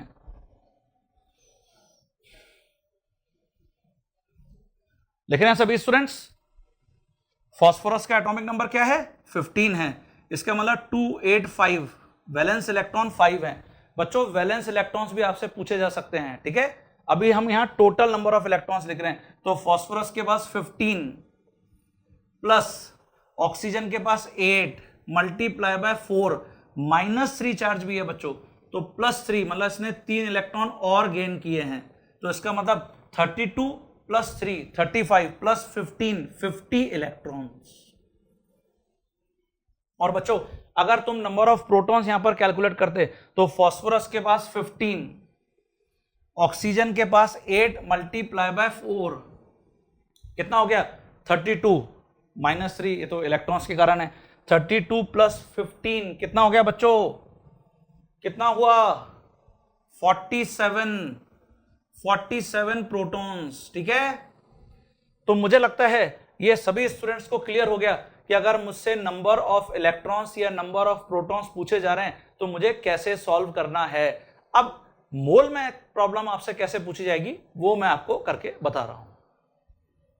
हां बच्चों, जैसे आपको एक प्रॉब्लम गिवन है, how many electrons are present in 36 gram of water. आपको ऐसे प्रॉब्लम पूछ रहा है एग्जामिनर। अच्छा, इसकी जगह आपसे ऐसे भी पूछ सकता है, how many valence electrons are present in 36 gram of water. तो यहां ऊपर पूछ रहा है टोटल नंबर ऑफ इलेक्ट्रॉन्स और यहां पूछ रहा है वैलेंस इलेक्ट्रॉन्स, ये पूछ रहा है बच्चों। अब हम इसको कैसे सॉल्व करेंगे? मुझे क्या करना चाहिए, जो 36 ग्राम वाटर है सबसे पहले उसमें निकाल लेने चाहिए नंबर ऑफ इलेक्ट्रॉन्स। और देखिए वाटर, अभी मैंने एक मॉलिक्यूल में टोटल इलेक्ट्रॉन्स आपको बताए थे, तो पहले जब भी नंबर ऑफ इलेक्ट्रॉन्स निकालने हो ना, गुरु मंत्र एक मॉलिक्यूल के रेस्पेक्ट में टोटल इलेक्ट्रॉन्स लिख लीजिए एंड टोटल वैलेंस इलेक्ट्रॉन्स लिख लीजिए। तो कैसे लिखोगे? हम यहां लिखेंगे 1 मॉलिक्यूल ऑफ वाटर, टोटल कितने इलेक्ट्रॉन्स हैं? 1 मॉलिक्यूल वाटर में टोटल इलेक्ट्रॉन्स हैं 10, टोटल इलेक्ट्रॉन्स, ये तो है 10, एंड अगर टोटल वैलेंस इलेक्ट्रॉन्स की बात की जाए, वैलेंस इलेक्ट्रॉन्स, तो बच्चों कितने हैं, कैसे निकालोगे? ये अभी अपन ने यहां पर देखा था ऑक्सीजन 8, इसका मतलब इसके वैलेंस शेल में कितने इलेक्ट्रॉन है? 6 वैलेंस इलेक्ट्रॉन है। और हाइड्रोजन के पास तो बेचारे के पास एक ही इलेक्ट्रॉन होता है, वो उसके वैलेंस शेल में है। इसका मतलब ऑक्सीजन के पास 6 वैलेंस इलेक्ट्रॉन, हाइड्रोजन के पास 1, 2 हाइड्रोजन है तो 2 हो गए टोटल। इसका मतलब टोटल वैलेंस इलेक्ट्रॉन 6 + 2 मतलब 8 हो गए। तो सबसे पहले जब भी नंबर ऑफ इलेक्ट्रॉन्स से रिलेटेड बच्चों प्रॉब्लम मिलेगी, आप हमेशा ये कर लेना, 1 मॉलिक्यूल में total electrons and total valence electrons लिख लेना। अब आपका प्रॉब्लम सॉल्व हो गया बहुत इजीली। कैसे? सबसे पहले फर्स्ट ऑफ ऑल मैं नंबर ऑफ मॉलिक्यूल्स यहां पे कैलकुलेट कर लूंगा। नंबर ऑफ मॉलिक्यूल्स, जो मुझे 36 ग्राम वाटर गिवन है, तो मास गिवन है 36 ग्राम डिवाइडेड बाय 18 ग्राम पर मोल, ये मोल मॉलिक्यूल हो गए, और मल्टीप्लाई बाय Na, तो कितने मॉलिक्यूल आ गए बच्चों? 2Na मॉलिक्यूल आ गए। और अभी हमने ऊपर एक मॉलिक्यूल वाटर में टोटल नंबर ऑफ इलेक्ट्रॉन लिखे, तो अब मैं यहां लिखूंगा बिकॉज 1 मॉलिक्यूल जो वाटर का है उसके अंदर टोटल 10 इलेक्ट्रॉन्स हैं total.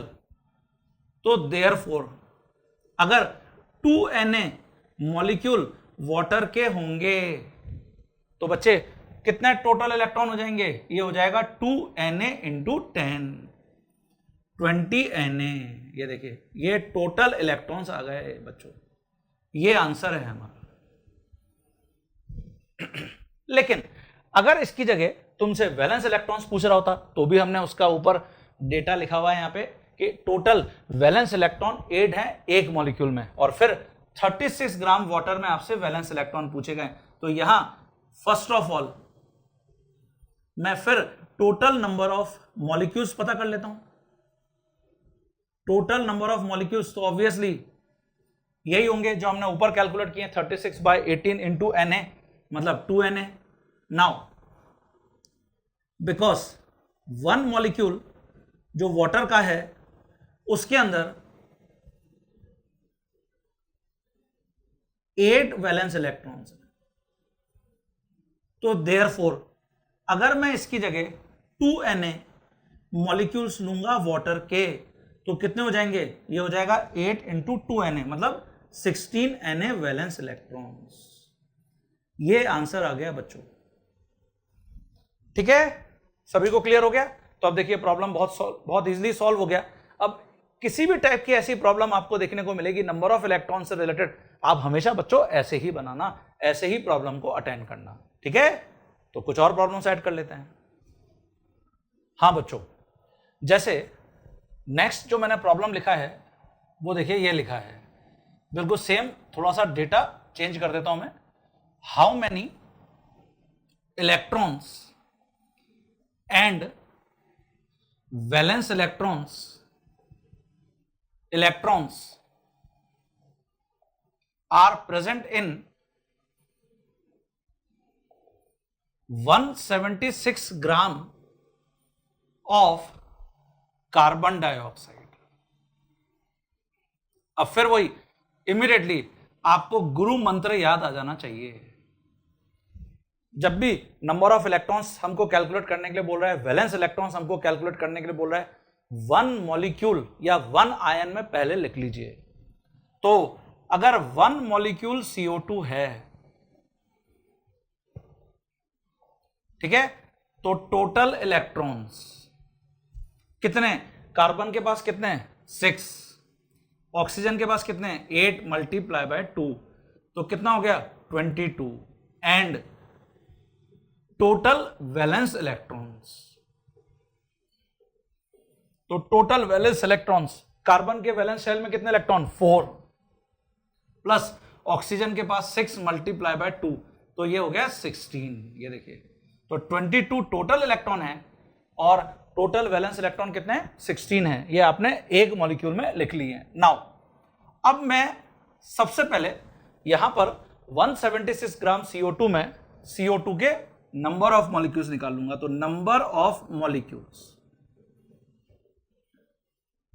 In 176 gram of CO2, तो इसके लिए फॉर्मूला होगा मोल मॉलिक्यूल इनटू एवोगैड्रो नंबर, और मोल मॉलिक्यूल गिवन मास है 176 ग्राम डिवाइड बाय GMM CO2 का, तो कार्बन का 12, ऑक्सीजन का 16 मल्टीप्लाई बाय 2 32 प्लस कितना 12, इसका मतलब 44 ग्राम पर मोल आ गया मल्टीप्लाई बाय Na, तो ये आपको रिजल्ट मिल जाएगा 4Na, ये मॉलिक्यूल्स आ गए।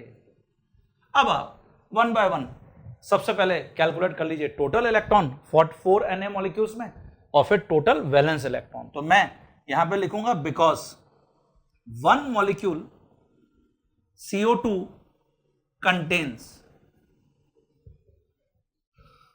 22 टोटल इलेक्ट्रॉन्स, तो देयरफॉर अगर 4Na मॉलिक्यूल CO2 के हैं तो 22 मल्टीप्लाई बाय 4, तो कितना हो जाएगा ये 88Na, ठीक है। ये तो आ गए टोटल इलेक्ट्रॉन्स। और बच्चों अगर तुमको टोटल वैलेंस इलेक्ट्रॉन्स निकालना है एंड, तो मैं यहां पे लिख दूंगा जब वन मॉलिक्यूल CO2 में 16 वैलेंस इलेक्ट्रॉन्स हैं, one molecule of CO2 contains 16 valence electrons, तो देयरफॉर अगर 4Na मॉलिक्यूल्स होंगे तो क्या हो जाएगा 16 मल्टीप्लाई बाय 4Na, इसका मतलब 64Na वैलेंस इलेक्ट्रॉन्स। ठीक है बच्चों, क्लियर। तो ये प्रॉब्लम का आंसर भी हमने यहां पे सॉल्व कर लिया है। नेक्स्ट प्रॉब्लम देखते हैं। हाँ तो स्टूडेंट्स यहां पे मैंने लिखा है calculate number of electrons in 4.2 gram of N3-, अभी हमने इसको नाइट्राइड आयन लिखा था, and number of valence electrons in 4.2 gram of N3-। ठीक है बच्चों, अब जैसे ही आपने देखा कि नंबर ऑफ इलेक्ट्रॉन्स की प्रॉब्लम है, आप फिर गुरु मंत्र अप्लाई करिए। तो गुरु मंत्र यहां पर क्या है, मैं वन आयन में टोटल नंबर ऑफ इलेक्ट्रॉन्स पहले लिख लूंगा, तो मैं यहां पे लिखूंगा वन आयन ऑफ N3-। अभी आपको मैंने नाइट्राइड आयन में टोटल इलेक्ट्रॉन्स बताए थे कैसे कैलकुलेट करते हैं। तो नाइट्रोजन के पास 7 इलेक्ट्रॉन और 3 इलेक्ट्रॉन इसने गेन किए हैं, इसका मतलब टोटल इलेक्ट्रॉन्स 10 है, टोटल इलेक्ट्रॉन्स। ठीक है, अब मैं 4.2 ग्राम ऑफ N3- में यहां सबसे पहले टोटल आयंस लिख लेता हूं। नाउ टोटल आयंस बिल्कुल हम वैसे ही कैलकुलेट करेंगे जैसे हम टोटल मॉलिक्यूल्स या टोटल एटम्स कैलकुलेट करते हुए आ रहे हैं। फॉर्मूला हो जाएगा मोल आयंस मल्टीप्लाई कर दीजिए एवोगैड्रो नंबर से, तो मोल आयंस 4.2 ग्राम तो गिवन मास है डिवाइड बाय, अब नाइट्रोजन देखिए यहां एटम फॉर्म में है तो इसलिए मैं इसके ग्राम एटॉमिक मास से डिवाइड करूंगा 14 ग्राम पर मोल, ये गम है ग्राम एटॉमिक मास, और मल्टीप्लाई कर दीजिए एवोगैड्रो नंबर से, तो ये आपको कितना मिल जाएगा बच्चों 0.3 Na, ये आपको आयंस मिल गए। तो अब देखिए जब एक आयन में 10 इलेक्ट्रॉन्स हैं तो मैं यहां पे लिखूंगा कि 0.3 Na जो आयंस हैं ऑफ N-3, उसके अंदर टोटल कितने इलेक्ट्रॉन्स होंगे, तो 0.3 मल्टीप्लाई बाय यहां पर मैं 10 से मल्टीप्लाई कर दूंगा टोटल इलेक्ट्रॉन्स, तो यहां कितना आंसर आ जाएगा बच्चों, ये आ जाएगा 3Na। ये देखिए टोटल इलेक्ट्रॉन्स आ गए, ये आंसर है। अच्छा, अगर बच्चों इसकी जगह तुमसे वैलेंस इलेक्ट्रॉन्स पूछे जाते, वैलेंस इलेक्ट्रॉन, तो बच्चों इसके लिए फिर वही गुरु मंत्र अप्लाई करेंगे। अगर वन आयन N3- का होता तो नाइट्रोजन इसके पास वैलेंस इलेक्ट्रॉन कितने होते हैं बच्चों 5, और इसमें अगर ये 3 इलेक्ट्रॉन ऐड हो रहे हैं तो इसका मतलब N-3 बन रहा है, इसका मतलब वैलेंस शेल में ये तीनों इलेक्ट्रॉन ऐड हो रहे हैं, तो अब N-3 इसके वैलेंस शेल में 8 इलेक्ट्रॉन्स हैं, तो यहां पर मैं लिख दूंगा 8 वैलेंस इलेक्ट्रॉन्स। और बच्चों आयंस 4.2 ग्राम में वो हम पहले यहां पर कैलकुलेट कर चुके हैं। Total ions in 4.2 gram of n-3 कितने कैलकुलेट कर चुके हैं बच्चों? 0.3 Na। ये देखिए, और इससे जब मैं यहां टोटल वैलेंस इलेक्ट्रॉन्स कैलकुलेट करूंगा, total valence electron in 4.2 gram of n-3 बच्चों, तो कितने आ जाएंगे? 0.3 Na को मल्टीप्लाई कर दीजिए 8 से, तो कितना आ जाएगा? 2.4 Na। ये आपका बच्चों आंसर आ गया। ठीक है स्टूडेंट्स, क्लियर हो गया? इसकी जगह अगर मैं नाइट्राइड आयन की जगह आपको एजाइड आयन देता तो फिर प्रॉब्लम कैसे सॉल्व करते, वो भी देख लेते हैं जरा। यहां मैंने लिखा है how many electrons and valence electrons are present in 4.2 gram of N3-। Now this time ये एजाइड आयन है। पीछे स्क्रॉल करके देखिए, अभी हमने जो एजाइड आयन है उसमें भी टोटल नंबर ऑफ इलेक्ट्रॉन्स लिखे हैं। ठीक है, अब वन बाय वन मैं फिर यहां पर total electrons and total valence electrons calculate करूंगा। पहले गुरु मंत्र अप्लाई कर लेते हैं वन आयन के लिए। तो वन आयन अगर एजाइड आयन का होता, ये देखिए, तो एक नाइट्रोजन के पास टोटल कितने electron? 7 multiply by 3 21 plus 1 -1 charge है तो एक इलेक्ट्रॉन और ऐड होगा, तो 21 प्लस 1 कितने हो गए? 22 इलेक्ट्रॉन्स। तो ये तो टोटल इलेक्ट्रॉन्स हैं।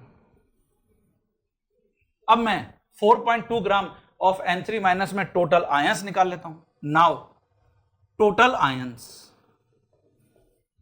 इन 4.2 ग्राम ऑफ एजाइड आयन, तो फॉर्मूला फिर वही हो जाएगा, मोल आयंस मल्टीप्लाई किससे कर दूंगा? एवोगैड्रो नंबर से। तो मास गिवन है 4.2 ग्राम। नाउ बच्चों वहां नाइट्रोजन एटम था, यहां नाइट्रोजन मॉलिक्यूलर फॉर्म में N3 है, इसलिए मुझे GMM लिखना पड़ेगा। तो 14 मल्टीप्लाई बाय 3 ग्राम पर मोल, ये GMM यहां पर अप्लाई करा है हमने। ठीक है, और मल्टीप्लाई एवोगैड्रो नंबर से कर दीजिए। तो यहां 4.2 डिवाइडेड बाय 42, इसका मतलब 0.1 Na आयंस आ गए। क्लियर बच्चों?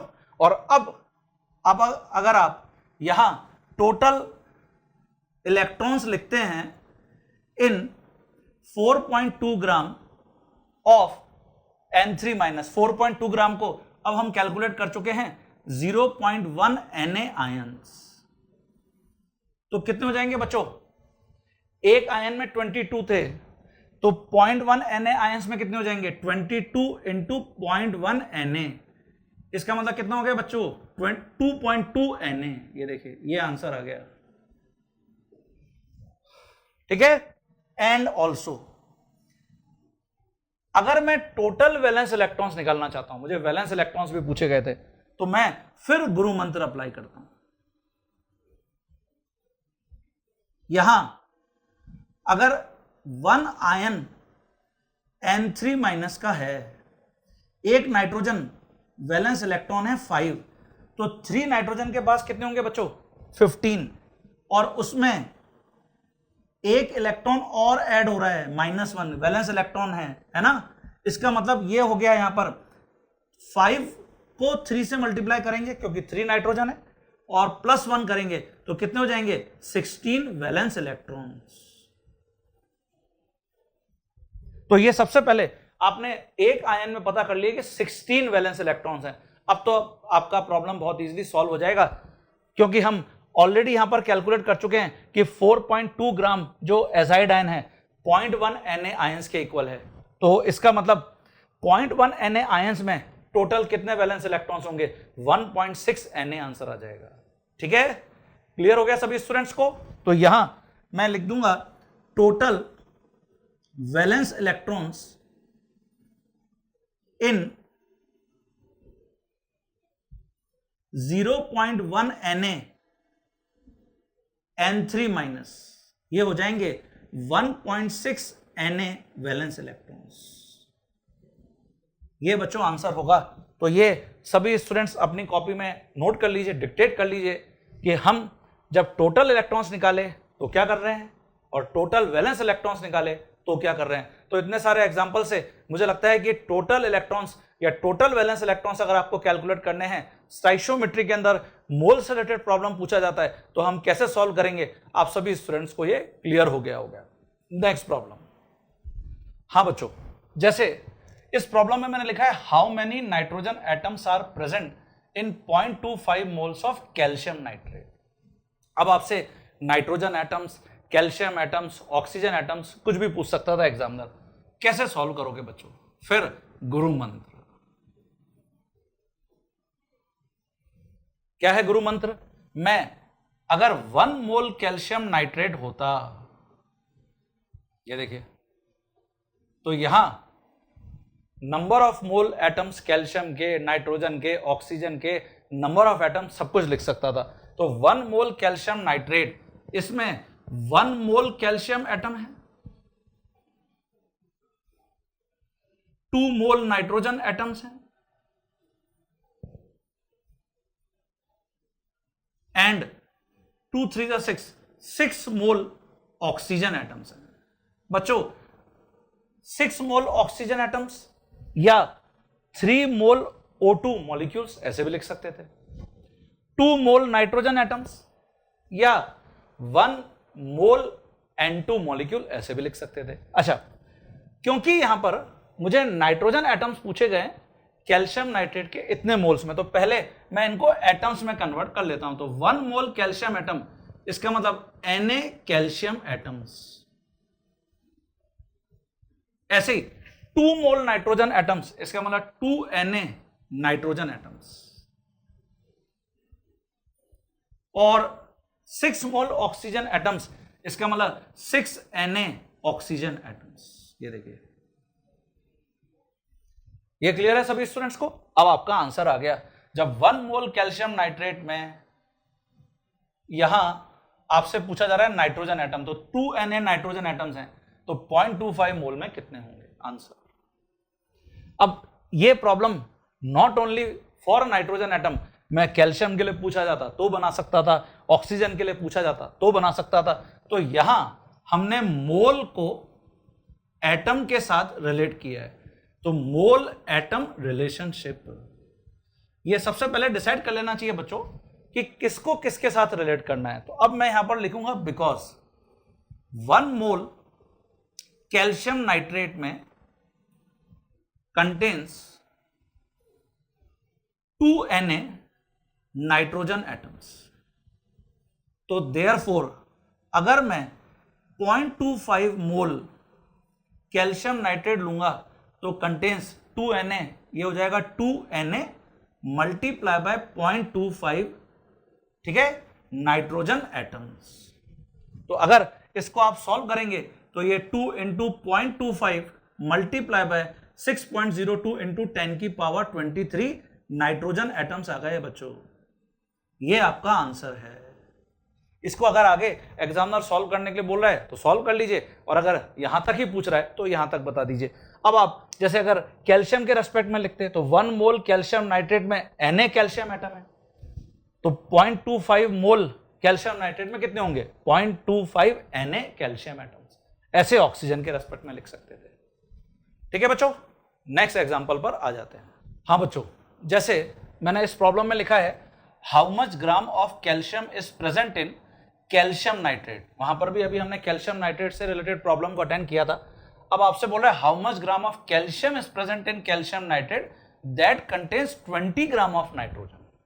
इसका मतलब हम देख रहे हैं कि कैल्शियम के मास को निकालना है और नाइट्रोजन का मास गिवन है, तो यहां जो गुरु मंत्र होगा फिर वही 1 मोल के रेस्पेक्ट में अप्लाई करूंगा, और दिस टाइम हम देख रहे हैं कि मास को मास के साथ रिलेट करना है, मास मास रिलेशनशिप।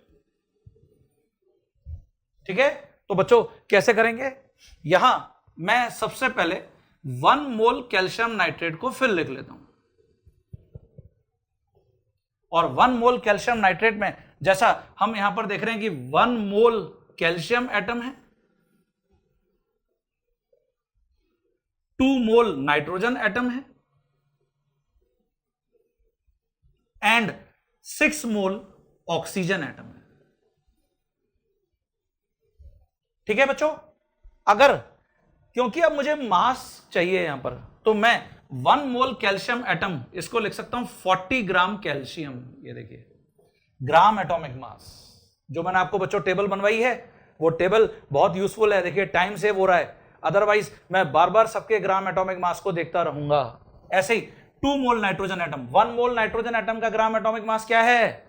14 है। इसका मतलब ये हो जाएगा 28 ग्राम नाइट्रोजन। ठीक है, और ऐसे ही 6 मोल ऑक्सीजन, इसका मतलब 6 × 16 ग्राम ऑक्सीजन। ये देखिए, तो अब आपको आंसर पता चल गया कैसे। जब 40 ग्राम कैल्शियम है, 1 मोल कैल्शियम नाइट्रेट की बात कर रहा हूं, तो जब 40 ग्राम कैल्शियम है तो कितना ग्राम नाइट्रोजन है? 28। मास मास रिलेशनशिप। तो मैं 1 मोल के रेस्पेक्ट में ये जानता हूं क्या कि because 28 gram of nitrogen contains, या 28 ग्राम of nitrogen and 40 gram calcium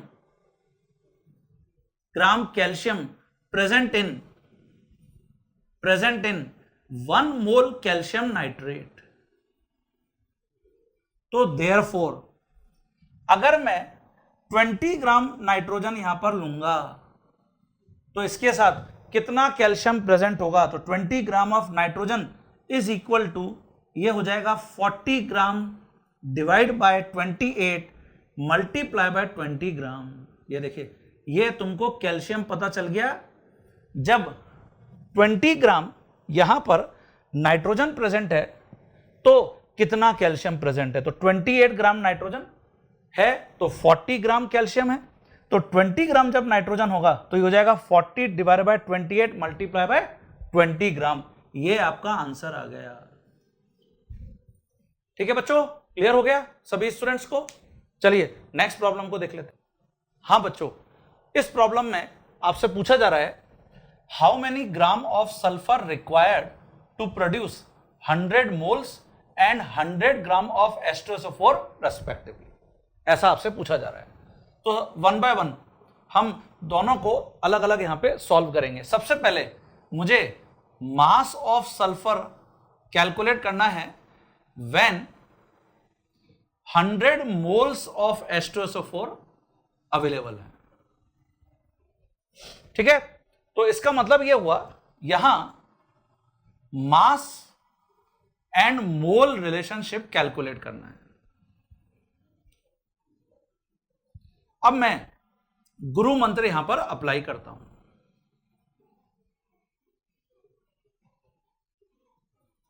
तो जब मैं यहां पर गुरु मंत्र अप्लाई करूंगा तो हम 1 मोल H2SO4 यहां पर लिख लेंगे, जिसके अंदर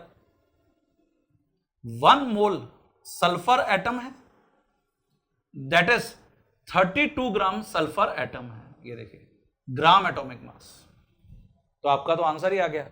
कैसे? 32 ग्राम सल्फर जब है तो 1 मोल H2SO4 है। तो अगर मैं यहां पे 100 मोल H2SO4 लेता, क्योंकि मुझे 100 मोल H2SO4 में ही सल्फर का मास निकालना है, तो 100 मोल H2SO4 कंटेन, ये हो जाएगा 32 जो सल्फर का मास है डिवाइड बाय 1 और मल्टीप्लाई बाय 100। ये देखिए, तो कितना आंसर आ जाएगा? 3200 ग्राम। ये आपको फर्स्ट आंसर मिल गया।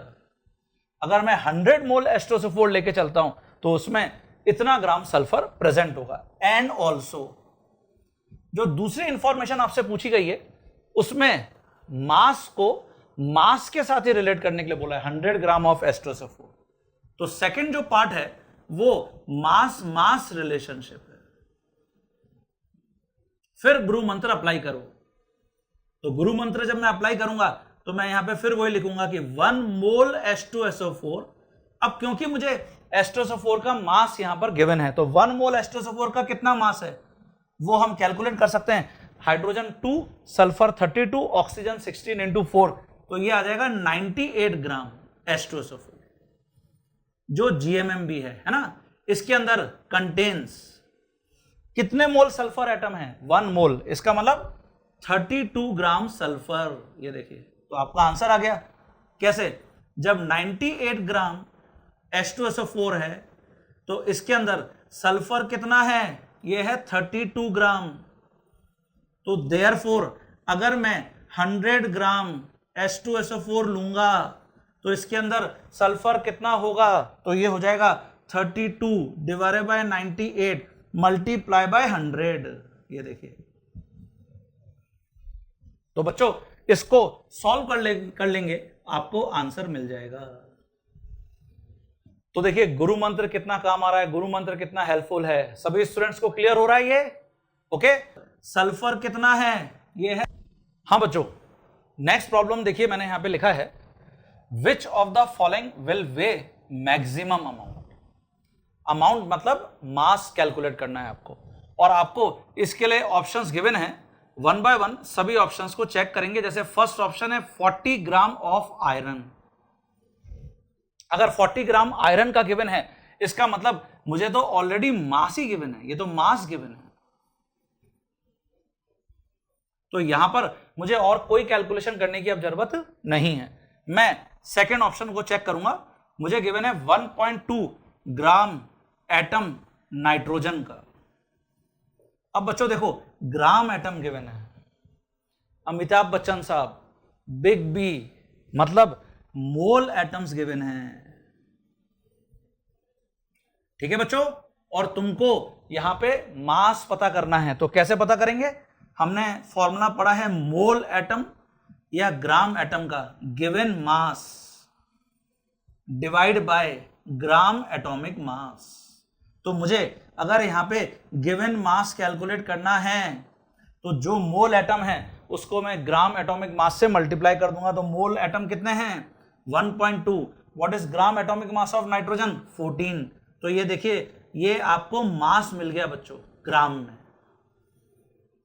ठीक है, तो इसको 1.2 को 14 से मल्टीप्लाई कर लेंगे, सॉल्व कर लेंगे। और ऐसे ही मैं अब आ जाता हूं सी ऑप्शन के ऊपर। सी ऑप्शन में क्या गिवन है बच्चों?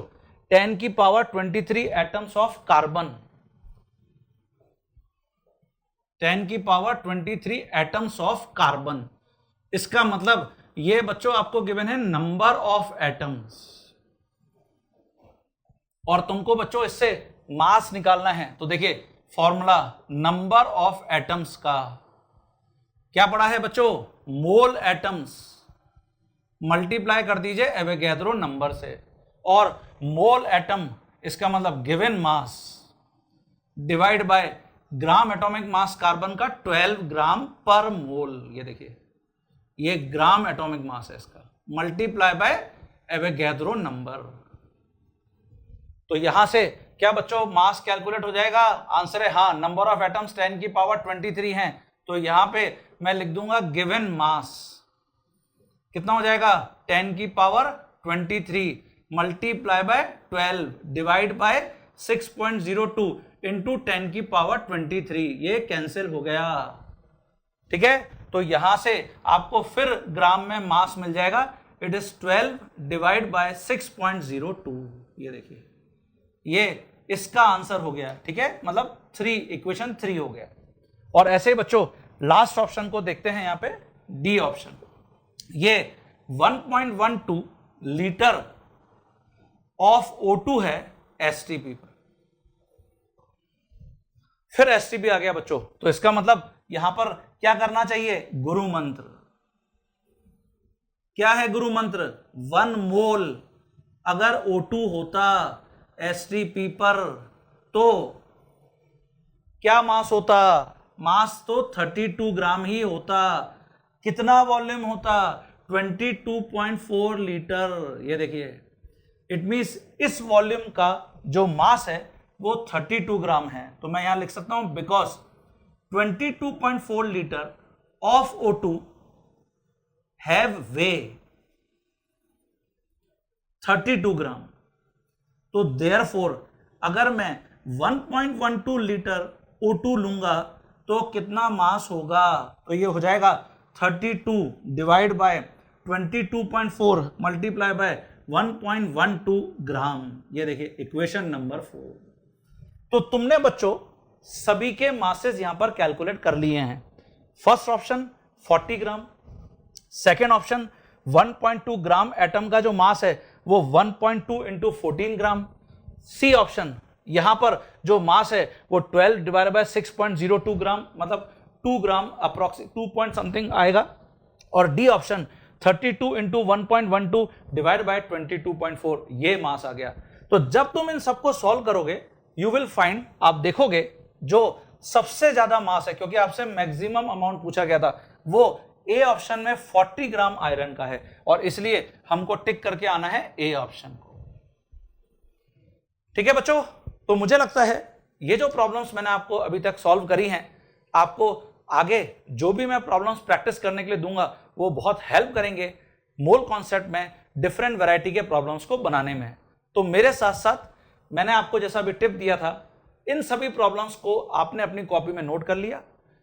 अब वापस जब प्रैक्टिस करने के लिए बैठेंगे, ये मान लीजिए कि सर ने इनके सॉल्यूशंस आपको नहीं बता रखे हैं, आप खुद हर प्रॉब्लम को अपने रफ कॉपी में लिखिए और फिर उसके सॉल्यूशन को बनाकर देखिए, और जहां पर भी आपको कोई कंफ्यूजन या डाउट आता है वो वापस इन सॉल्यूशंस को रेफर करिए, और फिर जो नई प्रॉब्लम्स मैं आपको प्रैक्टिस करने के लिए दे रहा हूं उनको हम कंप्लीट करेंगे।